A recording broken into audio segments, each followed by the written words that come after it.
All right, let's dive straight into some pretty captivating NBA action we've seen recently. Yeah, sounds good. We've got a stack of game summaries here, and they paint a really interesting picture of, what's been happening. Mm-hmm.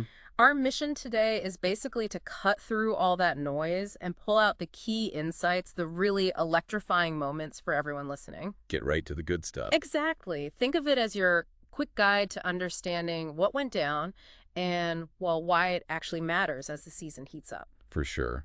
We've looked closely at these summaries, trying to give you that essential breakdown, and you flagged some really compelling games. Yeah, I thought so too. They offer some fascinating clues about where teams stand right now. Totally agree. So we're going to unpack 5 games today. We've got the LA Clippers versus the Houston Rockets, Okay. then San Antonio Spurs against the Golden State Warriors, A classic matchup. Denver Nuggets taking on the Sacramento Kings, Uh-huh. Oklahoma City Thunder versus the Phoenix Suns, Ooh, interesting. and finishing with the Utah Jazz battling the Portland Trail Blazers. Wow, okay.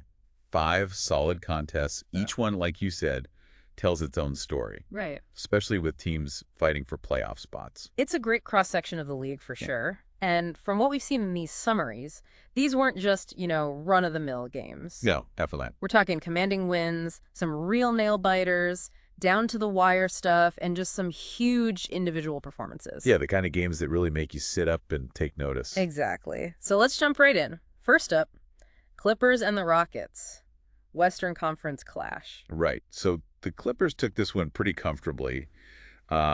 134 to 117 was the final. Yep. And what really jumped out was just their offensive prowess. They were firing on all cylinders. Right. It wasn't just the score, though. It Yeah. sounds like the Rockets really had a tough time containing them. Yeah, that's what the summary suggests. The key things highlighted were their efficient shooting and ball movement. Mm. So it wasn't just one guy trying to do everything. They were moving the ball, finding open guys, and, well, making shots. And the stars showed up.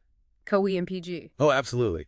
Kawhi Leonard, Paul George, described as instrumental, scoring a significant portion of the points. You expect that, but it seemed like the whole offense was just, flowing around them, making that extra pass. That makes sense. When those two are hitting and the ball's moving like that, they are incredibly tough to stop. For sure. So on the flip side, what were the main issues for Houston? Well, it sounds like problems on both ends, really. The recap mentioned difficulty containing the Clippers' relentless attack, Okay, so defense was an issue. big time, and also trouble capitalizing on their own scoring opportunities. So maybe they got some looks, but couldn't convert enough to stay in the game. Gotcha. So defensively porous and offensively inconsistent in this one. Seems like it. Couldn't keep pace. So what's the bigger picture takeaway then from this Clippers win, this commanding win? I think this kind of game really reinforces their potential, as a formidable contender in the playoffs. Right. When they play like this, with that kind of offensive execution against another team in the West, it definitely sends a message. Yeah, a statement win, almost. Okay, let's shift gears. Another Western matchup, but this one sounds like it was much, much closer. San Antonio Spurs just edging out the Golden State Warriors, 114-111. Yeah, this one was a real scrap, a tightly contested battle all the way. Wow. And the Spurs managing to pull it out. The summaries really emphasize their resilience, their composure under pressure. A testament to their resilience and strategic execution, I think was the phrase used. That sounds right, yeah. So who stepped up for the Spurs in a game like that? A close one. It was the vets. DeMar DeRozan, LaMarcus Aldridge, they played pivotal roles, Okay. providing, leadership and clutch performances. In those tight games, having guys who've been there who can make the right play, Yeah. that's huge. Invaluable. And for the Warriors, Steph Curry, I assume, was doing his thing. Yeah, Curry led the charge, as usual. But even his, brilliance wasn't quite enough this time. What happened? Well, the recap notes, they were ultimately undone by missed shots and turnovers in the final minutes. Ah, the crucial moments. Exactly. Even with a superstar like Curry, those late-game mistakes, especially on the road, they can just kill you. Yeah, tiny margins. So the key lesson here is maybe about handling that late game pressure. I think so. Yeah. It really underscores the importance of experience and composure in close contests. Mm-hmm. The Spurs, with DeRozan and Aldridge leading, just seemed to manage those final critical possessions a bit better in this one. Interesting contrast to the Clippers game. Okay, let's move to the Denver Nuggets versus the Sacramento Kings. Nuggets won 124-116. They just keep rolling, don't they? They really do. It feels like they're on an impressive run right now, just building that momentum towards the playoffs. Yeah. What's clicking so well for them? What's the engine here? In this game, the summaries point to their cohesive team effort and sharpshooting. It's not just one or two guys. They get contributions from, well, pretty much everyone, and they're making their shots efficiently. And of course, you can't talk Nuggets without mentioning the MVP. Oh, absolutely not. Nikola Jokic. His versatility and playmaking skills were highlighted as being really significant again. He just does everything. He really does. Scoring, passing, rebounding. He orchestrates that whole offense. It's incredible to watch. So what about the Kings? They've had some bright spots this season. How did they look in this game? They put up a fight. The summaries acknowledge a spirited performance. Okay, so they didn't just roll over. No, but ultimately they were unable to match the Nuggets' offensive efficiency and defensive solidity. So maybe they scored okay, but just couldn't keep up with Denver's scoring pace and couldn't get enough stops on the other end. Right, that combination is tough to beat. So this win just kind of cements the Nuggets status. Yeah. Exactly. Reinforces them as a strong playoff contender. Yeah. And the way they won, showing that depth and balance, it signals they're going to be a really tough out for anybody. No doubt. Okay, now for a game that might raise a few eyebrows. Oklahoma City Thunder beating the Phoenix Suns, 125-112. Yeah, that's a noteworthy one. The Suns have been, one of the top teams all season, so this is a big win for OKC. Huge win.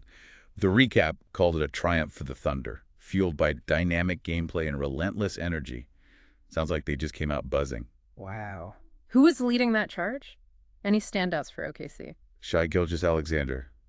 SGA got a specific mention for a standout performance. Not surprising. He's been fantastic. Yeah, he seems to have been the main engine for them, driving that offense and setting the tone with his energy. So what happened with the Suns? What went wrong for such a consistent team? Well, the summary suggests they just struggled to find their rhythm and were basically outpaced by the Thunder's offense. Sometimes even the best teams just have an off night, Yeah. And it sounds like OKC really took advantage, playing with a pace and an intensity that Phoenix just couldn't match this time. That's really interesting. This win says quite a bit about the Thunder's potential, doesn't it? It absolutely does. It emphasizes their potential to disrupt even the most established teams. Yeah. And shows their ability to execute under pressure. Beating a team like Phoenix shows they can hang with the best on any given night. Definitely a team nobody will want to face if they keep playing like this. Okay, final game on our list. Another super close one. Utah Jazz against the Portland Trail Blazers. Jazz won 133-126, but it went to overtime. Oh yeah, this sounds like it was an absolute epic. An unforgettable performance, the recaps called it. Wow. Went right down to the wire and then into OT. Showcased Utah's grit. The key seemed to be their determination and clutch plays in the final moments. Who came up big for the Jazz when it really mattered? Donovan Mitchell and Rudy Gobert were the names highlighted. Usual suspects. Right, as key contributors, providing that essential mix of scoring and defensive prowess. Mitchell probably hitting big shots, Gobert locking things down defensively. In the Blazers, Dame Lillard isn't going down without a fight. Never. They put up a valiant fight, according to the summaries. Dame is always a threat, especially late in games. But they were ultimately outlasted by the Jazz's resilience and teamwork. Sounds like Portland fought hard, but Utah just made a few more crucial plays in overtime. So what does grinding out an OT win like this tell us about Utah? I think it really highlights their ability to perform in high-pressure situations. Yeah, OT is the definition of high pressure. Exactly. And it also speaks to their depth as a team. Winning like that, you need contributions from multiple guys, and you need that mental toughness to push through. Okay, so 5 games, 5 different stories, really.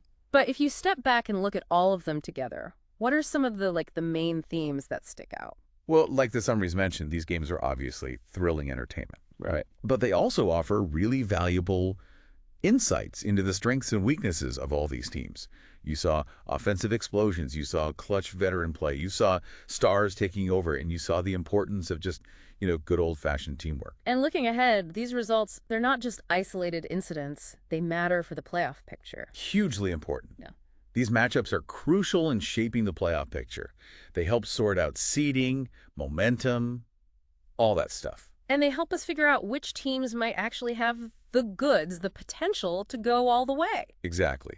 Every single win, every loss feels magnified at this stage of the season. It really does show how thin the margins are in the NBA. A couple of key plays, one guy getting hot, or just like you said about the Spurs, keeping your composure, it makes all the difference. Absolutely. And there's always more layers, right? You dive deeper into coaching strategies, specific matchups, how these results affect team psychology going forward. Yeah, we could probably talk about each game for an hour. This has been a great deep dive, though, looking at this snapshot of the league. It's amazing how much you can glean from just a few key games. Agreed. Always interesting dynamics at play when you look closely. So for everyone listening, as you think about these 5 games, the Clippers' offense, the Spurs' composure, the Nuggets' balance, the Thunder's energy, the Jazz's resilience, maybe mull this over. What single factor seemed most decisive across these wins? Was it purely offense? Was it lockdown defense? Was it just one star player going supernova? Or was it that overall team cohesion? Good question. And maybe, just maybe, do you see any patterns emerging there? Any hints about what formula seems to be working best as we hurtle towards the playoffs? Something to think about. Thanks for joining us on this deep dive.